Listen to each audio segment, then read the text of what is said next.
Hello students, आज हम chapter number 2 king farmers and towns में गुप्ता डायनेस्टी के बारे में पढ़ेंगे। इससे पहले हमने कुशानाज के बारे में पढ़ा, उससे पहले हमने मौर्य साम्राज्य के बारे में पढ़ा था।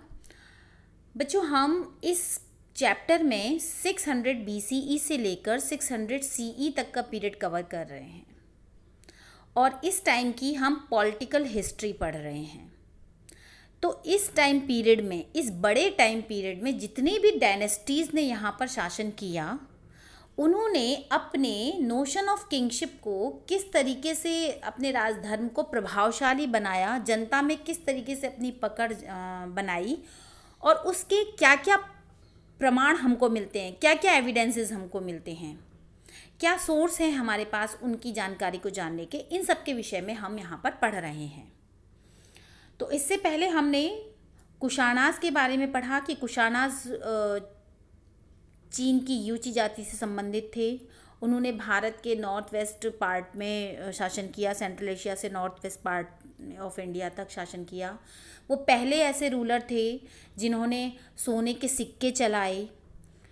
कुशाणा रूलर ने, कुशाणा रूलर्स का फेमस शासक जो कनिष्क था, उसने कश्मीर में चतुर्थ बौद्ध संहिति, जो फोर्थ बौद्ध समिट आयोजित की थी।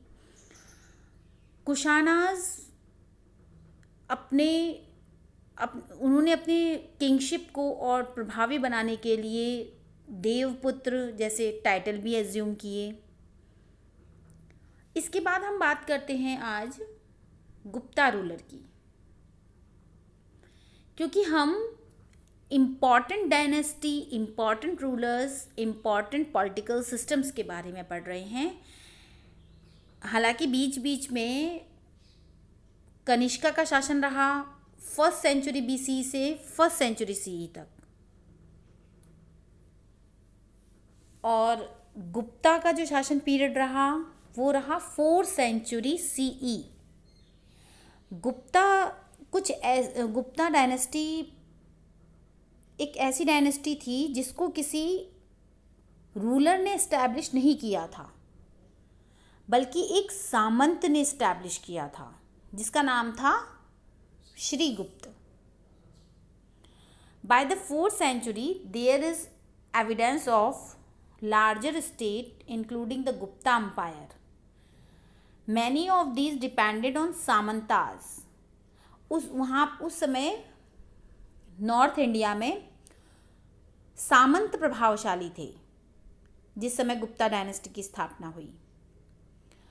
Men who maintained themselves through local resources including control over land, they offered homage and provided military support to rulers, and powerful rulers could become kings.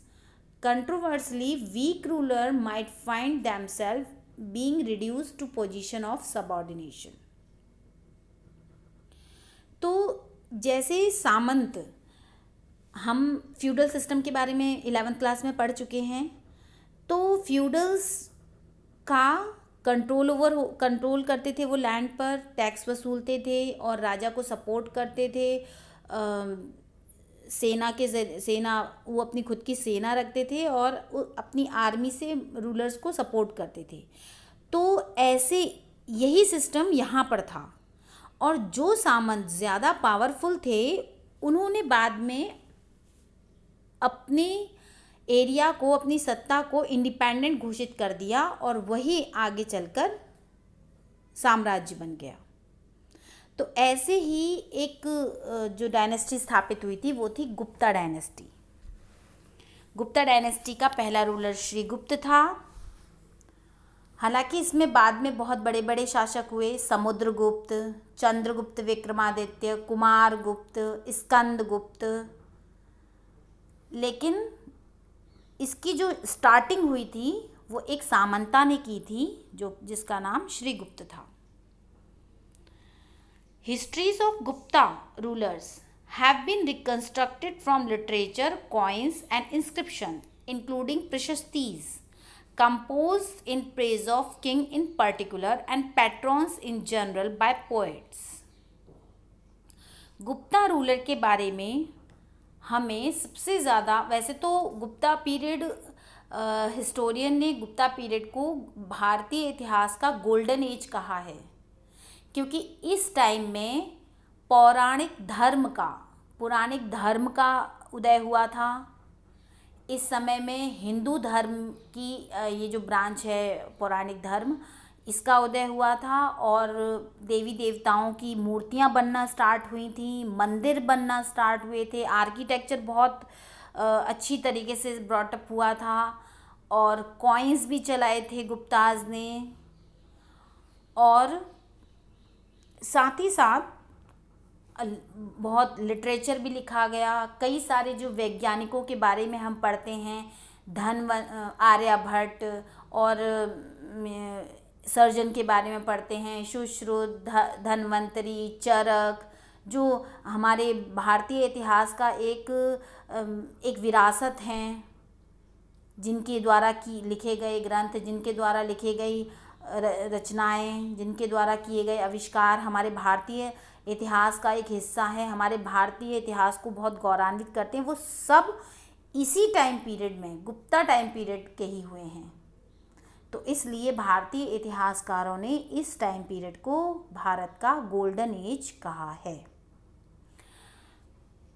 हमें इसकी हिस्ट्री, गुप्ता रूलर्स की history, we can know from the literature, coins and inscriptions including prashastis. And what was prashasti? Prashasti was an inscription which is written in the praise of king by the court poet of particular rulers.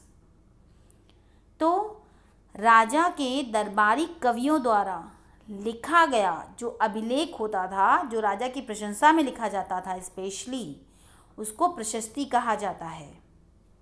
तो प्रशस्ति भी काफ़ी हद तक हमको एक lot of information देती हैं गुप्ता रूलर्स के बारे में। While historians often attempt to draw factual information from such compositions, those who composed and read them often treasured them as work of poetry rather than an accounts that were literally true. ये हमको इससे जुड़े हुए ये जो प्रशस्तिज होती थी, ये हमको ऐसी इंफॉर्मेशन देती हैं जो कि हमारे लिए बहुत वैल्यूएबल है। ये ना केवल उस समय के पीरियड की, ना केवल उस समय राजा की कॉन्क्वेस्ट थी उसी की जानकारी देती हैं, बल्कि ये भी बताती हैं कि राजा के अंदर, उस समय रूलर के अंदर कौन कौन से गुण थे। काइंडनेस थी, ग्रेटनेस थी, वो महान दानी था और कैसे विचारों वाला था, कहाँ कहाँ उसने अपनी कॉन्क्वेस्ट की थी। तो ये सारी जानकारी भी हमको इन प्रशस्ति से मिलती है। द प्रयाग प्रशस्ति, उनमें सबसे इम्पॉर्टेंट गुप्ता रूलर की प्रयाग प्रशस्ति है, जो was also known as Allahabad pillar inscriptions, composed in Sanskrit language by Harisena. Who was Harisena? The court poet of Samudragupta. Samudragupta का दरबारी कवि था हरिसेन। उसने संस्कृत में प्रयाग प्रशस्ति की रचना की थी, जो स्पेशली समुद्रगुप्त के विषय में हमको जानकारी देती है। Samudragupta arguably the most powerful rulers, जो 4th सेंचुरी CE का मोस्ट पावरफुल रूलर था समुद्रगुप्त। उसने कई सारे नॉर्थ इंडिया के और कई सारे साउथ इंडिया के राजाओं को अपने कंट्रोल में किया था। तो ऐसे महान रूलर के विषय में हमको प्रशस्ति से भी लॉट ऑफ जानकारी मिलती है। यहाँ पर देखिए, आपको एक कुशानास का सिक्का दिखाया गया है, कुशानों के पीरियड का। और मैंने आपको बताया था कि ये जो कॉइन है, इसमें एक तरफ डिटी की पिक्चर दी हुई है और एक तरफ कुशाना रूलर की, जो ये शो करती है कि जो कुशान थे वो अपने आप को सन ऑफ गॉड कहते थे और गॉड का रिप्रेजेंटेटिव बताते थे। और इस तरीके से उन्होंने अपने राजधर्म को ज़्यादा प्रभावशाली बनाया था। देखिए यहाँ पर आपको एक छोटा सा एक्सट्रैक्ट दिया हुआ है। ये इन प्रेज ऑफ समुद्रगुप्त की प्रशंसा में लिखा हुआ है और ये प्रयाग प्रशस्ति का ही एक अंश है। इसमें जब हम पढ़ेंगे तो उसकी क्वालिटीज़ के बारे में, उसकी गुड क्वालिटीज़ के बारे में, उसकी काइंडनेस के बारे में, ग्रेटनेस के बारे में और उसने जो वर्क किए उसके गुड एक्शंस के बारे में हमको बताया गया है कि वो कुबेर के बराबर जो प्रॉस्पेरस था और गायों को दान किया करता था। और ऐसे करके इसमें कई सारी हज़ार गायों का दाता था वो। और उसने माइजरेबल और पुअर के बारे में भी वो बहुत अच्छी थिंकिंग रखता था। तो इस तरीके से उसने बहुत सारे वर्क किए थे for the welfare of Mankind. और इस प्रकार से उसकी गुणों, मतलब आप जब इसको पढ़ेंगे तो न केवल ये उसकी विक्ट्रीज़ के बारे में बताता है इंस्क्रिप्शन, बल्कि ये प्रशस्ति हमें उसके गुणों के बारे में भी बताती है कि वो कितना विशाल हृदय वाला था। और देवताओं से उसकी तुलना की गई है। देवताओं में से जैसे वरुण और यम और कुबेर, इन देवताओं से उसकी तुलना की गई है। तो ये भी एक तरीका था कि राजधर्म को गुप्ता रूलर्स ने प्रशस्ति के माध्यम से प्रभावी बनाया था, ताकि लोग उनके शासन को सपोर्ट करें और शासन चलाने में उनको सहयोग करें। यहाँ पर देखिए कनिष्क के टाइम पीरियड की एक सिर कटी मूर्ति कनिष्क की यहाँ से पाई गई है मार्ट से। और ये यहाँ मथुरा के म्यूज़ियम में ये मूर्ति भी आपको दिखाई देती है। What are the elements in the sculpture that suggest that this is an image of a king?